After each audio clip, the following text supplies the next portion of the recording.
Veterans Day is one day out of our year honoring all men and women who have served for our country.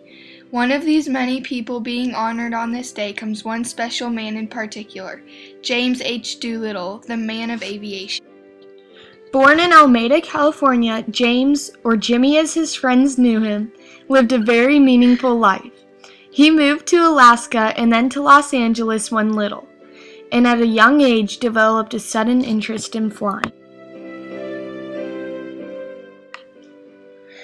After becoming a professional boxer and attending the University of California's School of Mine in 1915, Jimmy enlisted in the Army. He decided on training in the Signal Reserve Corps, hoping to become a pilot.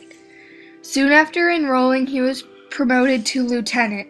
13 years of work here led Doolittle to become a major in the Air Corps in 1930, where he served for the next 10 years.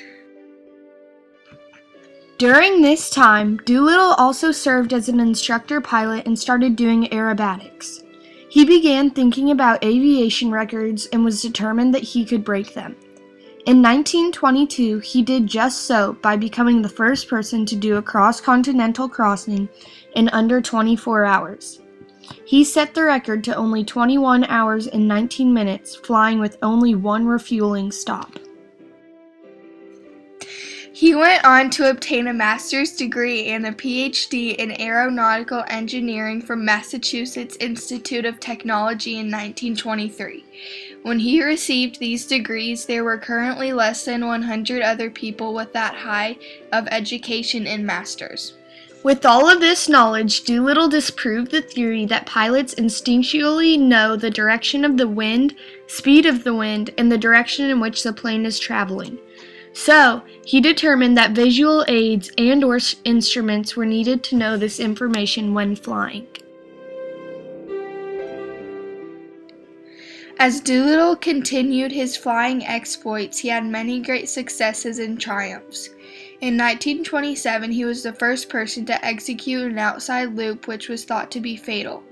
Jimmy was also the first to ever receive all of the major aviation racing trophies.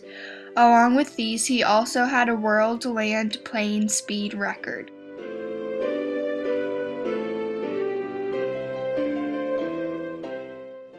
All of these experiences and credentials enabled Doolittle to serve as a part-time scientist, aviator, and military officer for a few years. After developing instruments to use while flying in bad weather, James became the first person to take off, fly, and land an airplane only using instruments.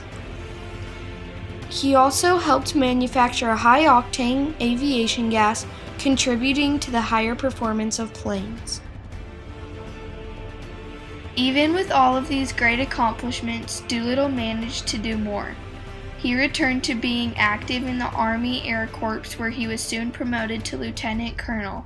A short while after Pearl Harbor was bombed, Jimmy devised a bold, dangerous plan.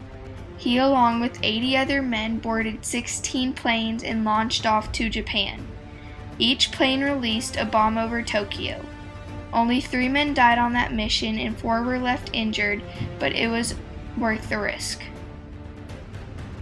For this courageous task, President Roosevelt increased Doolittle's military status to Brigadier General, skipping Colonel.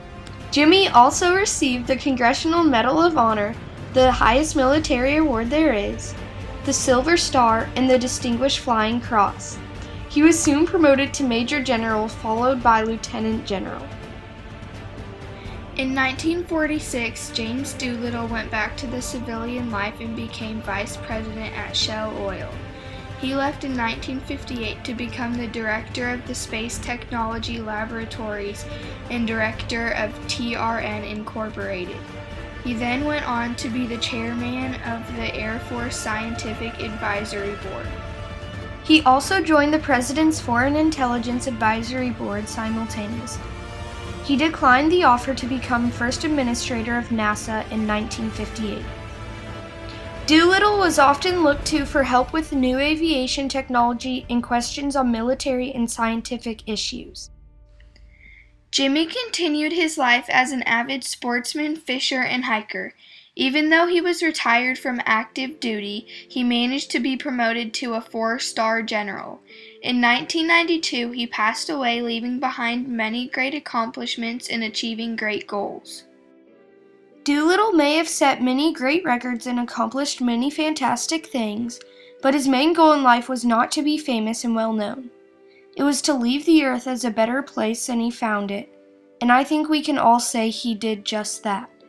So we thank him and the rest who served our country, for they have laid down their lives for us, and we should be grateful.